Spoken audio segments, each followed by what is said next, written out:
Assalamualaikum warahmatullahi wabarakatuh. Kali ini Kapten Bahasa akan menunjukkan teori-teori TOEFL dan juga trik-trik dalam pengerjaan TOEFL. Di sini akan kami sampaikan part per part, skill per skill, agar menunjang bagi kita semua yang sedang TOEFL preparation. Let's go! Skill pertama yang akan saya presentasikan itu adalah bertemakan jenis kalimat komplement dalam aplikasi pengerjaan TOEFL. Oke, langsung saja. Oke, kalimat komplement. Kalimat komplement sendiri definisinya adalah kalau dalam bahasa Indonesia itu adalah kalimat nomina ya. Kalimat yang tidak mengandung kata kerja atau verba. Jadi kalimat komplement itu verbanya nanti diganti dengan to be. Let's go. Jadi pola dari kalimat komplement karena disebut sebagai kalimat non-verba atau kalimat nomina, subject plus to be plus ini bisa salah satu atau keduanya tergantung makna dari kalimatnya. Bisa setelah to be ada adjektif, bisa noun, bisa adverb, bisa pronoun. Begitu ya. Oke, langsung saja kita kasih contoh di sini. Ini contohnya kalimat nomina atau dalam bahasa Inggris complement sentence ya, kalimat complement yang setelah to be itu adalah adjective. I'm fine. Fine adjective atau kata sifat. Berikutnya adalah I'm a man. Itu adalah noun. A man adalah noun. Berikutnya adalah I'm in a good health. Aku dalam keadaan sehat atau aku sehat. I'm in a good health. In a good health itu adalah adverb atau keterangan. Berikutnya, it is mine. Ini adalah punya aku. Mine di sini adalah pronoun atau kata ganti. Jadi, kesimpulannya, kalau tidak ada kata kerja setelah to be, ya, kalau diiring dengan adjektif, noun, adverb, atau pronoun, itu disebut dengan kalimat nomina. Atau saya biasanya menyingkatnya dengan ANAP. Adjektif, noun, adverb, dan pronoun. Ya, ini kalimat komplement. Dasarnya di TOEFL itu adalah seperti ini, ya. Di TOEFL itu nanti ada berbagai jenis kalimat. Salah satunya adalah kalimat komplement seperti ini. Tapi, ada tapinya. Nah, tapinya di sini yang bikin berat. Yang perlu diwaspadai adalah number one, itu meskipun dia kalimat nomina yang saya contohkan tadi adalah kalimat sederhana. Nanti kita di TOEFL itu akan menghadapi kalimat kompleks. Kalimat kompleks adalah kalimat yang mengandung induk kalimat dan anak kalimat. Oke, lalu berikutnya yang perlu diwaspadai yang kedua adalah kalimat compound atau kalimat yang terdiri dari dua kalimat utama atau lebih. Ya. Dua atau lebih kalimat yang mengandung kata sambung ya. Jadi ada dua kalimat utama dan disambung dengan kata sambung. Maksudnya seperti itu ya. Next. Yang perlu diwaspadai dalam TOEFL, kita juga harus menguasai collocation. Meski kalimatnya sederhana, nanti pengembangannya ada kalimat kompleks, ada kalimat compound, ada kata kerja yang bercollocation. Ya. Collocation itu artinya adalah kesesuaian ya, penggunaan kata yang tepat dalam menyusun kalimat. Nah, ini perlu kita waspadai karena seringkali ini juga mahasiswa kita atau yang sedang TOEFL preparation terjebak juga di collocation.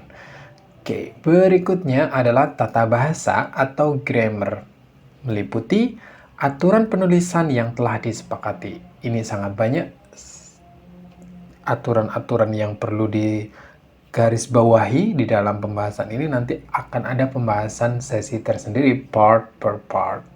Yang terpenting adalah Ini saya berikan bekal untuk mengetahui, untuk menyadari bahwa yang namanya structure tidak lepas dari structure kalimat. Jadi, structure kalimat itu nanti jenis-jenis structure-nya ada banyak. Salah satunya adalah yang saya bahas ini, yakni adalah kalimat komplement atau kalimat nomina dalam bahasa Indonesia. Kalimat nomina ya. Kalimat tanpa kata kerja. Itu. Meski kalimat nomina ini kita anggap contoh-contoh dasarnya itu sangat sepele, namun dalam soal TOEFL kita akan menjumpai poin 1 sampai poin 4 ini. Oke, did you get it? Let's go. Ini contoh kasusnya untuk kalimat kompleks. Complex sentence.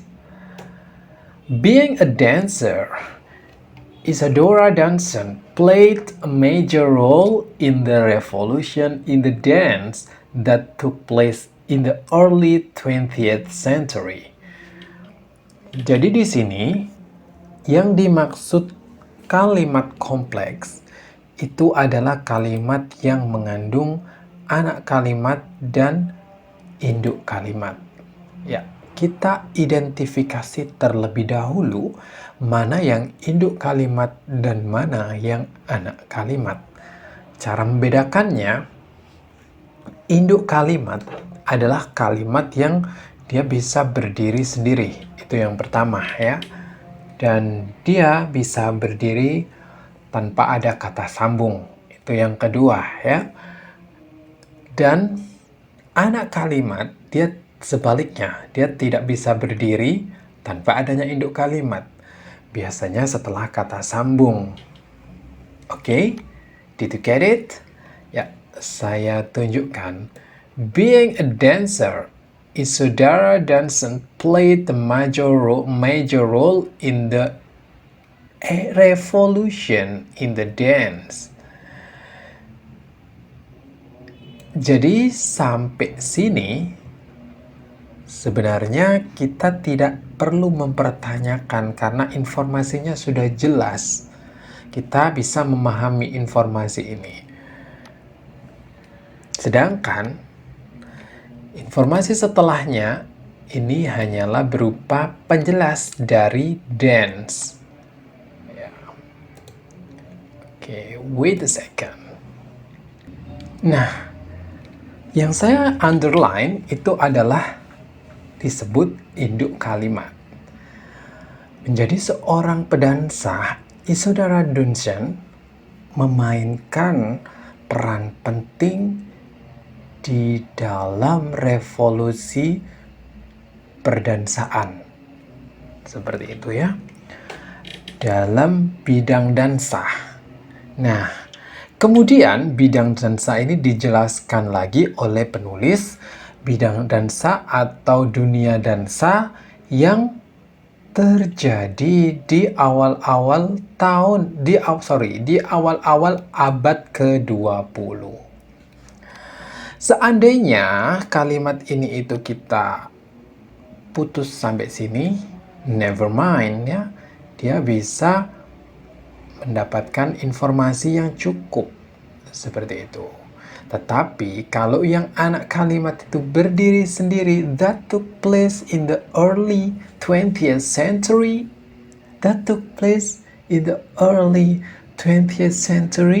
itu terjadi pada awal-awal abad ke-20. Apanya yang terjadi? Ya kan?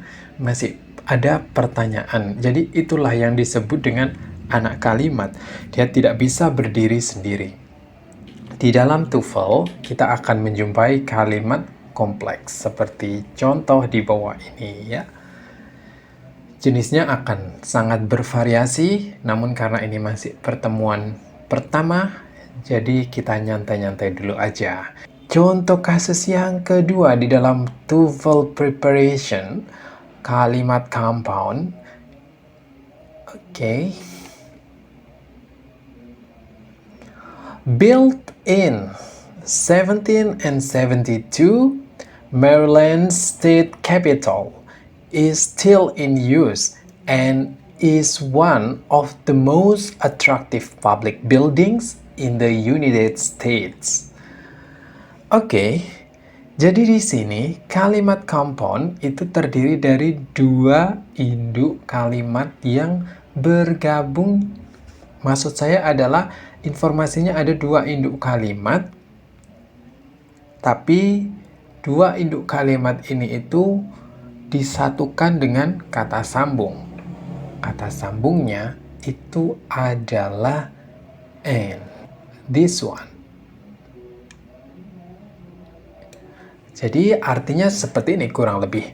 Dibangun pada tahun 1772, Maryland State Capitol, yaitu ya, Maryland State Capitol is still in use. Masih berguna. Ya, dan is one of the most attractive public buildings. Salah satu bangunan umum yang paling menarik perhatian. Begitu, in the United States, di United States. Oke, jika kalimat ini dipisah, nanti ada dua kalimat dipisah. Ya, seperti ini kurang lebih. Built in 1772,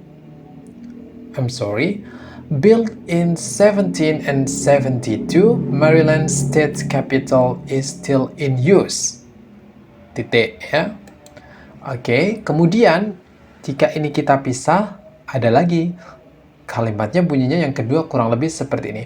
Built in 1772, Maryland State Capitol is langsung sini, is one of the most attractive public buildings in the United States. Karena ada dua informasi yang tidak bertentangan, di sini kata sambungnya memakai and. Ada dua informasi yang ingin disampaikan. Nah, itulah yang disebut dengan kalimat compound. Dan pengembangannya nanti di soal-soal TOEFL tidak lepas dari dua kalimat ini juga yang di-combine. Jadi nanti ada complex compound, begitu ya. Kalimat complex compound. Sudah dia itu terdiri dari dua atau lebih kalimat utama, tapi juga ada anak kalimatnya di tengah-tengahnya. Seperti itu ya. Jadi kita harus ekstra menyiapkan structure ini karena kalimat complex compound itu cukup luar biasa menguras analisa dan ketelitian. Tapi jangan khawatir. I'm a Captain Basa will give you some solutions. Let's go. Oke, berikutnya itu yang kita perhatikan itu adalah collocation. Collocation itu adalah kesesuaian dalam memilih kata yang tepat. Misalkan, dreams are commonly made up of. Tidak mungkin made up ini itu diganti dengan preposisi atau kata depan yang lain. Misalnya, diganti dengan made over. Artinya sudah beda. Begitu ya. Dreams are commonly made up.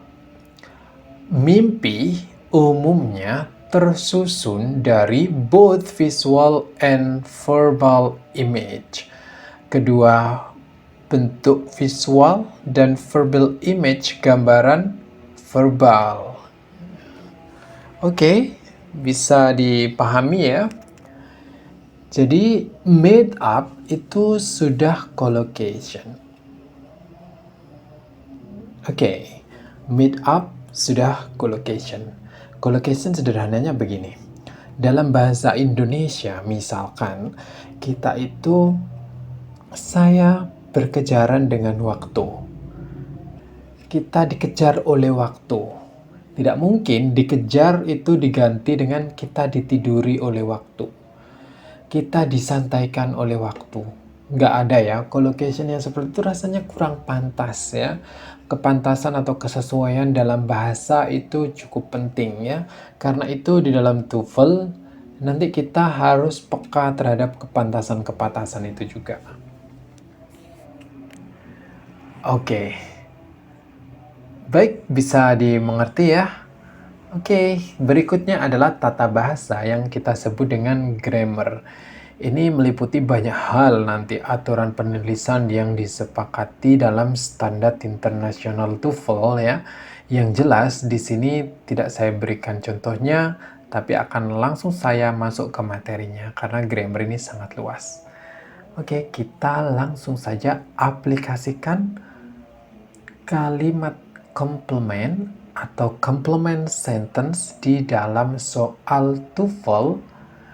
Dan jangan lupa harus memperhatikan bahwa kalimat complement ini tidak sesederhana kalimat complementnya anak-anak SD. Misalnya I'm Budi, I'm Ana. Tidak seperti itu ya. Tapi ini adalah kalimat academic. You know, kalimat academic is more difficult than reading for pleasure. Ya, jadi itulah kalimat academic ya. Langsung saja.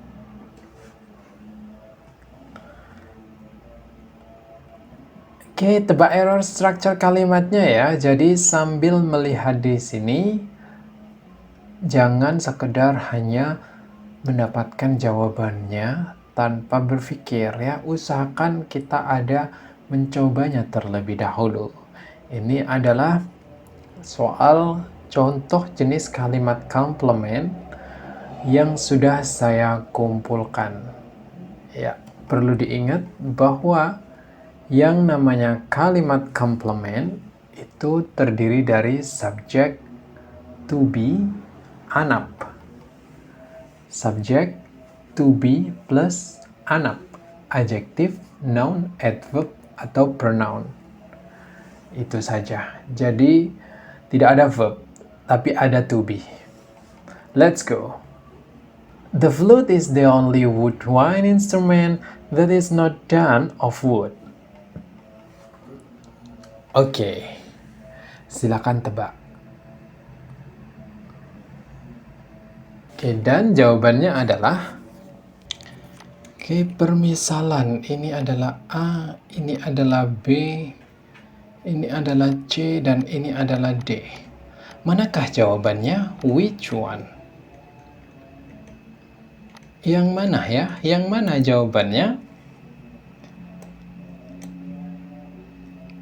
Oke, kalau the flute,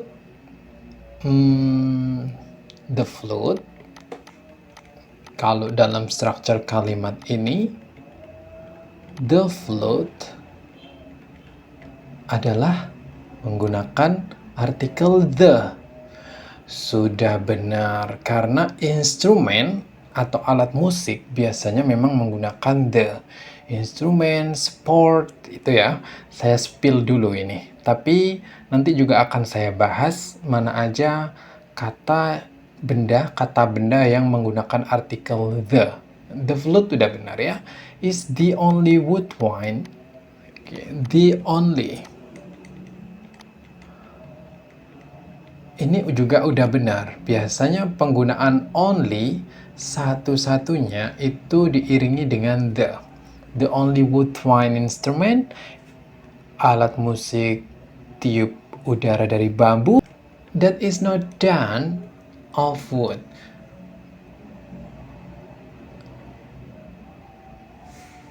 The flute is the only woodwind instrument that is not done of wood. Is not done? This sounds weird. Maksudnya kan is not done itu tidak dijalankan, gitu ya, tidak dikerjakan. Dikerjakan itu dalam analisa linguistik. Itu kan semacam tugas ya. Tugas atau mungkin pekerjaan ya kan? Pekerjaan. Tapi di sini kalau melihat the flute, woodwind instrument,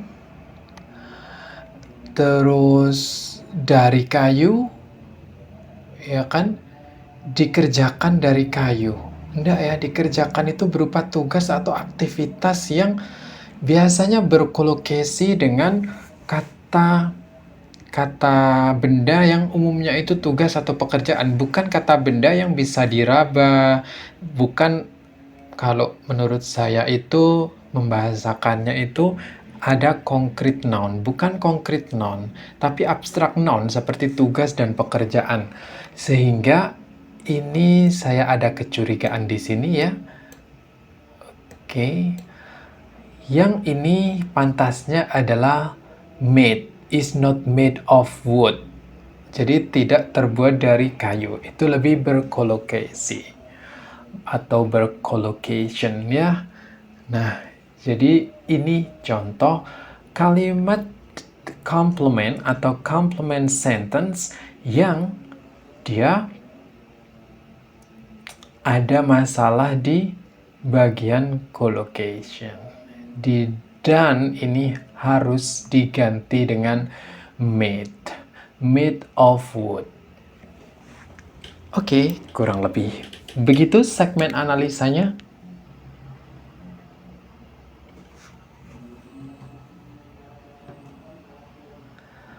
Next, mass production is the manufacture of machineries and other articles in standard size and large numbers.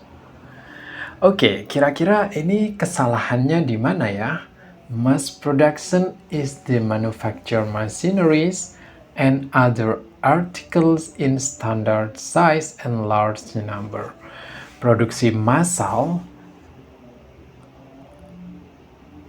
is the manufacture of machineries adalah perindustrian permesinan and other article dan benda-benda lain in standard size dalam ukuran yang standar dan large numbers dan dalam jumlah yang besar. Begitu ya, atau dalam jumlah yang banyak.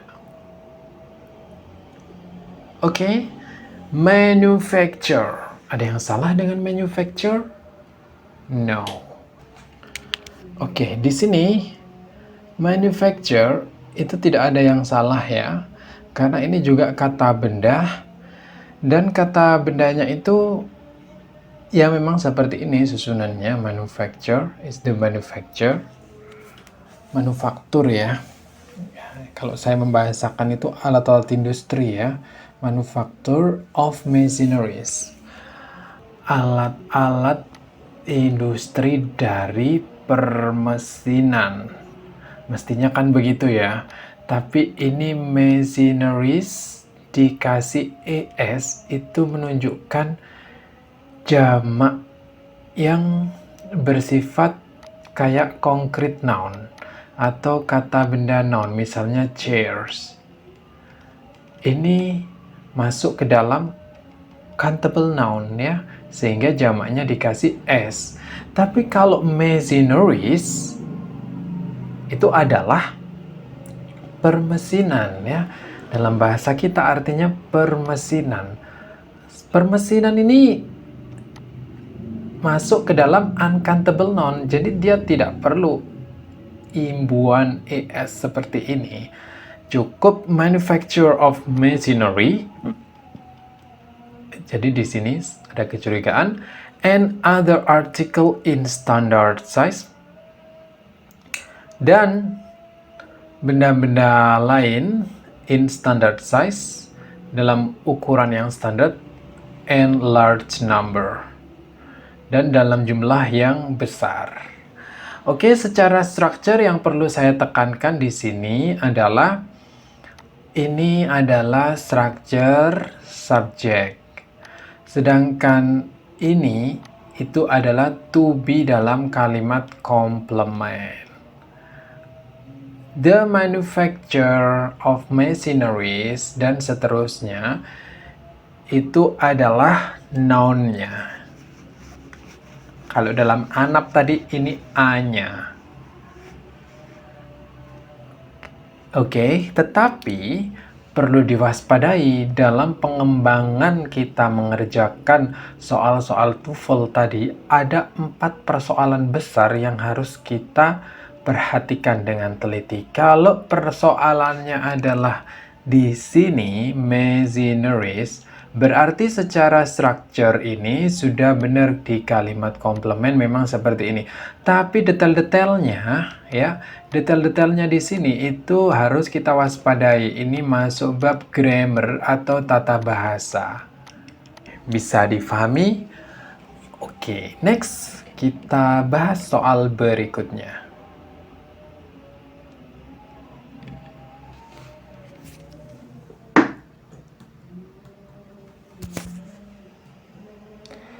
Aneroid barometers are smaller than mercury barometers and are more easy to carry.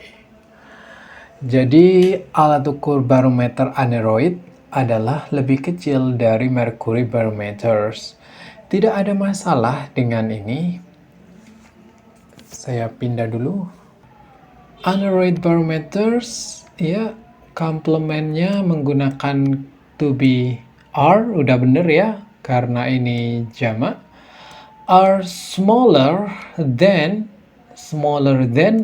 ini juga udah bener, tidak ada masalah. Jadi kedua opsi ini sudah bener ya, that's true. Then mercury barometers and are more easy. Nah, di sini ada easy to, sedangkan ini more easy to carry, are more easy to carry. Harusnya kan gini ya, are easier to carry.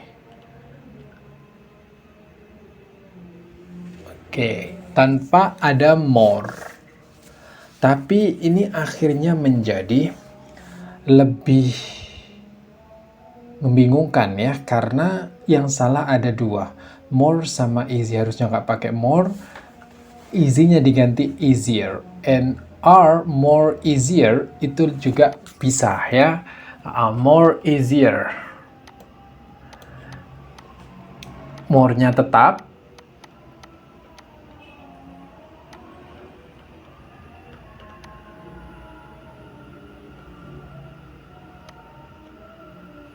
Nah, ini more di sini hanya sebatas sebagai penekanan saja ya. Kalau more biasanya memang ada more yang dia digunakan untuk pembanding, misalnya lebih sulit, yang lebih dari 2 suku kata, misalnya more difficult tuh. Tapi kebetulan di soal ini selain ada more, di sini juga ada easy. Kayaknya ini ada 2. Nah, maka pilih saja yang adjektif ya. Yang ini adalah kata keterangan. Lebih biarin aja gitu ya. Jadi dia ada sebagai penekanan ya. Kata keterangan yang berfungsi sebagai menegaskan. Ada memang keterangan yang berfungsi sebagai menegaskan atau meng-highlight aja. Oke. Jadi yang kita salahkan adalah comparative adjektifnya, namun jangan salahkan adverbnya atau keterangan yang berfungsi sebagai penekanan atau penegas. Kan sering ya kita mendengar misalnya I'm much more better. Sebenarnya better itu udah artinya lebih, tapi ditegaskan lagi much more, jauh lebih baik, much more better. Nah, konteksnya seperti itu. Jadi di sini itu masuk ke dalam tata bahasa lagi ya. Kalau di sini tadi yang pertama tadi adalah collocation.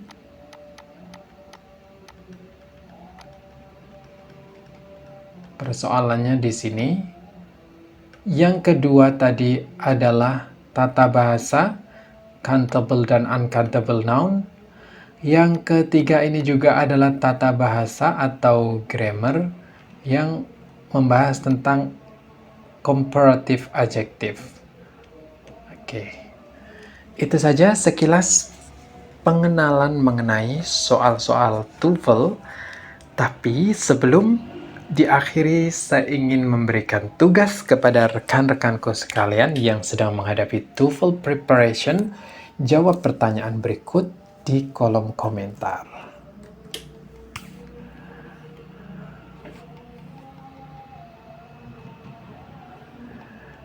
Ini dia, the earliest form of artificial lighting was fire, which also provided warmth and protection. Silakan dijawab.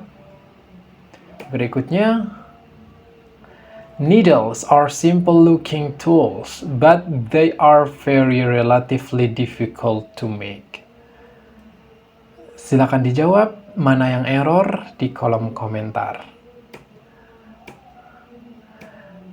The basic elements of public opinion research are interviewers, questionnaires, tabulating equipment, and the sample population. Silakan dijawab. The planet Mars is a freezing, barren desert with huge dry canyons and towering volcanoes. Silakan dijawab mana yang error. Error structure. Sleepiness is one symptom of hypothermia, the extreme loss from body heat. Silakan dijawab. On the nights when the sky is clear and the air calm, the Earth's surface rapidly radiates heat to the atmosphere. Oke, silakan dijawab. Mana yang error? As Scott F.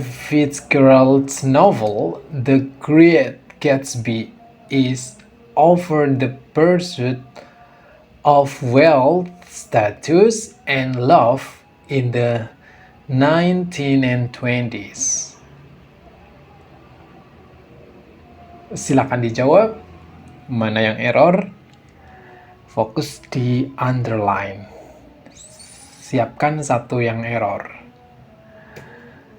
Nest building is much less common among mammals than between birds. Silakan dijawab. Mana error structure-nya? Fokus yang 4 underline.